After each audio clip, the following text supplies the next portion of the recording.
साथियों नमस्कार।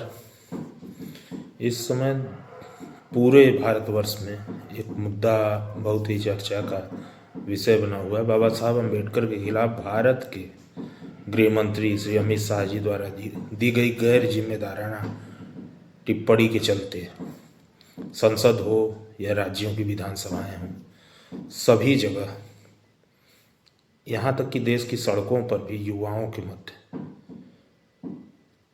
भयंकर रोष है। मुद्दा यह है कि लोग काफ़ी हद तक ये जानना चाहते भी हैं और जानना भी चाहिए कि बाबा साहब अम्बेडकर थे कौन। यदि इस बात की व्यक्ति को एक समझ हो जाए तो वो संभवतः कोई टिप्पणी करने से बचेगा।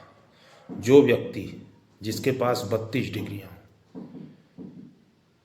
एक दो नहीं 32 डिग्रियाँ, जो एक राजनेता तो था ही, इमिनेंट ज्यूरिस्ट था, इकोनॉमिस्ट था, Buddhist, philosopher, anthropologist, historian, orator, editor, scholar, writer, न जाने क्या, इतने प्रासंगिक विचार वाला व्यक्ति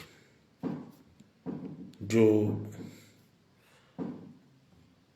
कहता था कि धर्म मनुष्य के लिए है, मनुष्य धर्म के लिए नहीं है।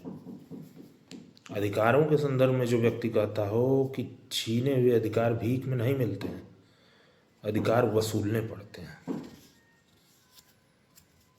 जिस व्यक्ति ने जो एक ऐसे समाज से जन्म लिया जिसे अछूत माना जाता था,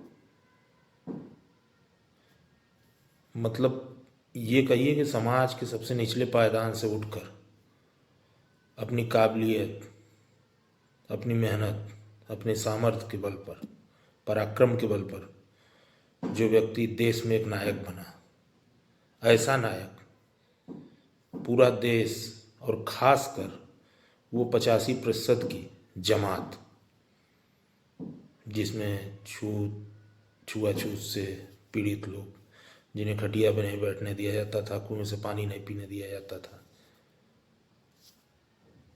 ये चीज़ें तो अब कुछ यूँ समझिए कि एक ऐसा व्यक्ति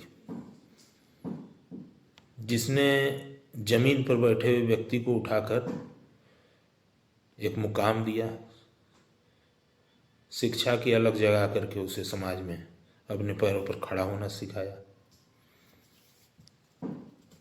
जो कहता था जो कौम अपना इतिहास नहीं जानती वह कौम कभी अपना इतिहास नहीं बना सकती। कहते थे वो शिक्षित बनो, संगठित रहो, संघर्ष करो। इतने महान व्यक्ति पर जो एक अभाव के जीवन से उभर कर उन करोड़ों वंचितों को एक मुकाम दे गया, सिर्फ वंचितों को ही नहीं, समाज के हर तबके के लिए उन्होंने किया, देश के लिए किया। उस व्यक्ति के खिलाफ देश के गृह मंत्री द्वारा की गई टिप्पणी इतनी निंदनीय है, अशोभनीय है, जिसके लिए देश के गृह मंत्री को स्वयं समाज के समक्ष आकर, देश के समक्ष आकर शब्दों को वापस लेना चाहिए, अपने कहे हुए के लिए माफ़ी मांगनी चाहिए। अम्बेडकर बार बार नहीं, युगों और सदियों में पैदा होते हैं। ये लोग ऐसी धरोहर हैं जो खुद तो चले जाते हैं लेकिन इनके विचार अमर हो जाते हैं। अम्बेडकर एक दर्शन है। अम्बेडकर क्या नहीं है, इस चीज़ को समझना होगा। देश के गृह मंत्री जी को भी जानना होगा। आज की जो खोखली राजनीति है उन राजनेताओं को जानना होगा। सबसे पहले मुझे लगता है कि लोगों को बाबा साहब को पढ़ना होगा, पढ़ करके उनके कहे हुए शब्दों को अमल में लाना होगा। नायक कभी कभी जन्म लेते हैं, ये युगांतकारी घटनाएं होती हैं। एक ऐसा नायक जिसने इतिहास को बदल दिया, जिसने गूंगों को आवाज़ दी, उस नायक के बारे में ऐसी टिप्पणी करना भारत के गृह मंत्री को शोभा नहीं देता। लिहाजा उन्हें चाहिए कि वो स्वयं आगे आवें और आगे आकर अपने कहे के लिए खेद जताएं, माफ़ी मांगें और अपने शब्दों को वापस लें। धन्यवाद।